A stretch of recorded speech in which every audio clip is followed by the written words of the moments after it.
What is going on, guys? Today we're going to be discussing the best keepers in FC24. Cheap meta, expensive meta, let's get through them. So we're starting off with a very small budget of currently 8.2 thousand coins. We've got two of them for roughly around about the same. You've got Navas at 8.2 and you have Laurice at 6.2.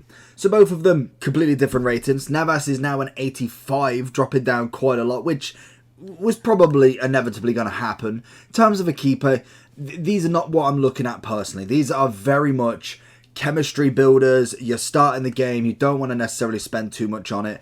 I don't think these are going to be worth personally putting in your team. They're just mentioned because in previous years, they've got a good in-game balance. They've got solid saves. Laurice this year, not as much, gone down to an 83 now. I think that for me is pretty much done. There's no trait there, no styles on him. Stat-wise, looks as standard as a keeper can be. I just think 83 rated, and he's pretty much done there. So I would say these are going to be more chemistry, if anything. You're getting some chemistry points rather than actually being the keeper, and you'll kind of save up for the next one. As we go up a rating, then we go into Martinez, who is currently coming in at a whopping 12,000 coins. So the first page is just anywhere between 15 to literally 0 coins that are worth doing. Martinez is one of them funny ones that every now and then he has an impeccable game. 6'5", 4-star weak foot if you really wanted to know. We've got the stats that, again, are very good for an 85. Everything's above 80 bar from speed, which is fair enough. We have got a couple of traits as well. We've got far throw and cross claimer. Cross claimer is definitely going to be one to have a look at. The only thing when it comes to keepers, and we'll double check throughout this, there is no keepers with a playstyle plus. Interesting why, but maybe we get that in the future. That could be an evolutions card. Hint, hint, nudge, nudge. I feel like that definitely has got it written all over. But then we have a surprising one in Szczesny, 86 rated. And I must admit, I was thinking price must have been a lot higher. 9k, cheaper than Martinez. I thought he was absolutely fine. We've used him in a Serie A team because we seem to have packed every Serie A player that we could possibly review. And Szczesny was one of them. And honestly, he did more than fine. Again, 6'5". He's got the stats there. Kicking wise, I'm not too fussed if that's lower. As long as everything else is above. Diving, handling, reflex, positioning. The kicking is not necessarily going to affect his actual saving. It may not mean that you can kick across the halfway line, but at the very minimum, at least you can save the goals. The only thing I'm trying to kind of correlate now is speed. Again, that has a massive factor, or maybe doesn't have a factor in this game. It changes every year, it seems, or at least that is the goalpost that I'm thinking. He has got far throw on him, so you don't necessarily need to click. I mean, you can try and click with him, but you don't need to kick. He hasn't got any others, unfortunately, so again, that could be the potential correlation between being a little bit cheaper than everybody else. We have Summera as now an 84 in Inter Milan. Very decent change for him. He has got the 4-star weak foot as well. Trait-wise, we have got, which one's that? Rush out. So if you really are a rushing out keeper sort of person, then that is going to be a beautiful one for you. Again, no cross claimed, but like I said, with evolutions they can add playstyles. We saw it with the relentless winger. It could happen here as well, which is going to be interesting. The only thing I don't know is, can you have 2 playstyle pluses? I think it's only 1, but yet to see it. But I do think Summera now coming in at a whopping 12,000 coins as well. Not a bad card whatsoever. And then we have Ramsdell. Now, I've been playing with him probably the most at the start. Definitely starting to come out of it now, as realistically, we're getting higher rated keepers. The team's upgrading, the team's changing, so I do need to keep going with the times. He has got rush out and cross claimer as well as his styles, but I do think this card is very nice. Bar from what Szczesny had, he's got more kicking but less handling. It's not necessarily the greatest, but reflexes is good, positions decent, and diving's at a good level. And I do think in terms of the 12,000 coins you're paying, I think when it comes to any of these keepers, you can test them all out. Buy them all, sell who you don't want, and give them all a go at a minimum. I think Ramsdell did a good job, but there is a couple of keepers that most definitely have given me a more insight into keepers, and now I've used a bit more of a majority of them. It's interesting to see where they go, and I think Ramsdell ranks up there. Probably out of these low sets, we've got Pope left, and I think that's everybody. If I was going for Ramsdell, I'd probably put him second in this list. I think Pope has been number one, mainly from people that I've played against. I did try him out just purely for the fact that everybody was using him, and he's only 12,000 coins, but he's 6'6". He's got very good stats. Again, like Szczesny, his mate, was it Szczesny? Yeah, it was Szczesny. He's not got the kick in, but he's got everything else. That is absolutely fine. And he has free traits or free styles, footwork, cross-claimer, and rush out. And I think the height really, really works for him. Same speed or one less than Ramsdale, one more than Ramsdale, in fact, but the same as Szczesny as well, which is very unusual that they are both very similar, and Szczesny has got the only trait that he doesn't. But in terms of Pope, I would rank him number one out of this list personally. I think when it comes to it, he's just got the height. He's always been quite meta. I'd then choose Ramsdale. I'd then go Sommer. I'd go Szczesny. I'd go Martinez, and then to be honest with Navas and also kind of Laurice, I really wouldn't pick any of them. If I'm going to buy a keeper and it had to be really cheap, it would be any of these five. Then we go into some of the big ones now. We're going up to about 20 to 50,000 coins, I believe. We've got Onana first, and to be honest, I don't know if this price inflation is purely for the fact that he is at Manchester United. It tends to be a thing, but if it isn't, I kind of felt like he was okay. But I didn't think he was like superstar level. Like, he made some very good saves, but nothing on the level where I'm like, okay, this is the best keeper. For the price, which you're paying is 28,000, was 20k when I bought him, but 28,000 now, it's not a bad price. It's not breaking the bank. I think if you're looking at a keeper, I'd be looking anywhere between 50 and under at the minute. You've got your Alissons, your Edisons, your Ter Stegens, your Icons that are going to be on the next level sort of price, but I'm more than happy with a 30 to 20k keeper, and you're absolutely golden. Onana necessarily wouldn't be my first choice. 6'3" though, does have them traits, which is always nice. Another one that we are yet to really sink our teeth into. We've had a couple of matches at best on the main account with him, but he's an interesting one. He's definitely made some mistakes where I'm questioning him, but then on other times he's making some great double saves. It's a really hard one this year with keepers. He has far throw and cross claimer, and I do think he's got something in him, and he's currently coming in at 22,000. So I'm kind of, it's hard because I'm basing my opinion a lot of the time off the price going into the matches. So when he makes them save, I'm thinking, okay, that's a 20k save right there. Then he lets it in and like, well, Ter Stegen would have got that. It's not always the case, and I do think Oblak has them up and down matches quite a lot. Again, at the minute between obviously Onana and Oblak, I'd probably still go Pope at this point. We then have Trapp, who I've not really fancied. I just don't like him. I think in terms of an 85, the price that he is, I really don't understand it. He's coming in at 28,000 coins.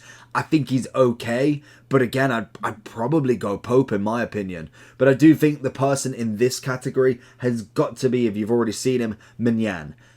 Outstanding. 37,000 coins, and now this is the keeper that you want. I'd say Pope is definitely the very cheap meta in my opinion, but Minyan is that next level up, is the one to get. 37,000 coins, and you've got a solid keeper. I played with him, I've played against him loads and loads of times now. It's crazy, and every single time he absolutely pulls some blinders off. You're going to score against him. Don't think you can buy a keeper and just instantly not score. Naturally, they're going to score against you, but the amount of saves that he's done has been absolutely next level. I think for 37, he is an absolute steal for anybody. So in my opinion, I'd go Minyan first, I'd then go Oblak, I'd then definitely go Onana, and then I think I'd put Trapp in there. And to be honest, I'd probably go Pope, at least between Oblak and Onana at the very, very minimum. Then we have the big boys. So now we're looking between 80,000 and I think 650,000 is the top. Courtois is one that I really like anyway. I think him and also Donnarumma have been spectacular. Donnarumma is incredible. We used him on the second account and he is just brilliant. Great saves, the reflexes are on point. Same with Courtois, the height is just absolutely stunning and it works so well. We've got cross claimer and rush out, and then far throw and cross claimer for both of them, and I do think they are the best goalkeepers that you can get for very little price, because because Donnarumma is coming in, I want to say about 70, 85, and also Courtois is doing the same. Them two together have been always my favourite keepers. At one or another point last year, we had the golds. Donnarumma eventually got a red in form for me, but I do think in terms of Courtois, I've always got fond memories of Team of the Year Courtois.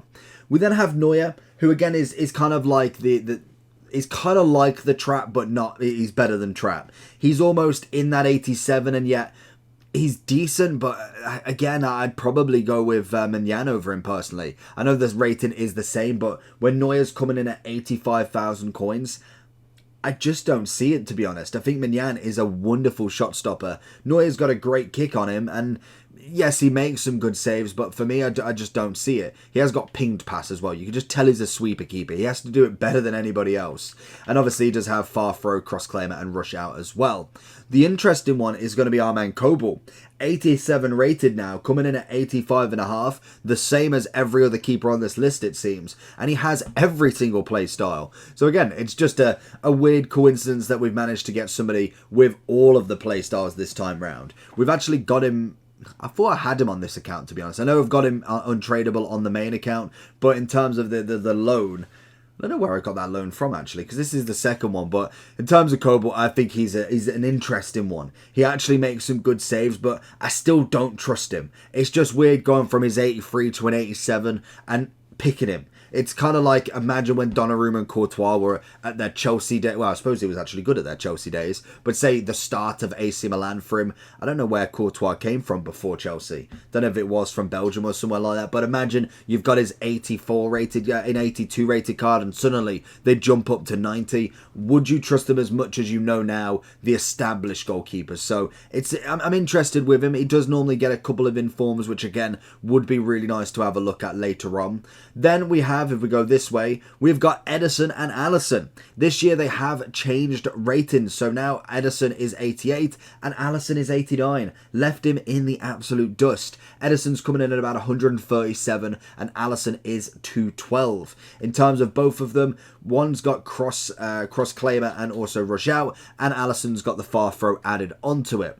In terms of stats, we know full well that Ederson's kick is absolutely outrageous, whereas Alisson's is more about the saving. As you can see, the reflex and position on Alisson is considerably better for a goalkeeper standard. I'm not saying he's got a plus 15 on Ederson, but most definitely for one overall, having the extra reflex and positioning, rather than just not having an extra 6 kicking, is going to be a very, very big difference when it comes to it. And I think Alisson could be one of the ones. The only one joining him is ter Stegen. 89 rated, also coming in at 212. He has all 3 of the traits bar from far throw, so again an interesting one to see. But this time, as we see here, we don't necessarily have the positioning that Alisson has, but reflex goes up by 2, does get a little bit more on the kicking, and unfortunately the speed does drop, and it's why I do think Alisson could be the keeper this year to really put it to the keeper's kind of standard at this point.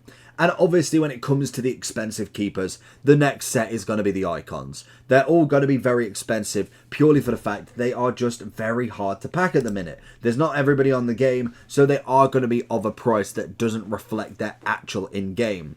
We've only utilised a couple, so I can't sit here and say that all of them are fantastic. We're just going to run through what we already know. Schmeichel, I can imagine as an 88, will be a standard keeper. I think normally he is pretty decent. He's just not in that top category, so he kind of gets missed that little bit. And if we do look at him in comparison to your ter Stegens, we're losing a little bit of handling, getting a bit more diving, kicking's going back, but that's fine, and we get 1 extra positioning, so nothing too crazy there.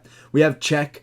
I've just never been a fan of Czech. I do think the speed could be a good indication this year, but I think Czech, for me, has already just wiped himself up. I just don't ever give him the time of day anymore. FIFA 23, FIFA 22 was just woeful. We then have Casillas, who, again, looks outstanding, like much, much better. 90 rated, 90 on the dive-in, 93 reflex, 88 positioning, good speed. Casillas has got a chance to be a very good keeper. If he could come down from 335,000, I think that is a keeper that definitely would be got. We then have Yashin, 92 rated, the, well, technically joint highest price keeper alongside Armand van der Sar, Both of them at the moment at 630, which is just incredible. We have got obviously Yashin as the the highest rated keeper, but I feel like, again, it's going to be another year of Van der Sar, and to be honest, the stats really don't look that impressive, and yet he is the, joint highest and most expensive keeper in the game at this point in time. Whether we do see a promo of him sooner rather than later, it could be where we actually go with him. Getting that Team of the Year icon was absolutely unreal, and I do think this icon should be the best goalkeeper in the game, hands down. Whether Yashin can really put up the match, it will be the interesting one to see. He's higher rated, but is he better in game? Let me know down below what you're thinking about in terms of a keeper, and who have you had or played with that has been that gem in your starting lineup. Let me know down below, and I'll catch you all for the next one. Peace.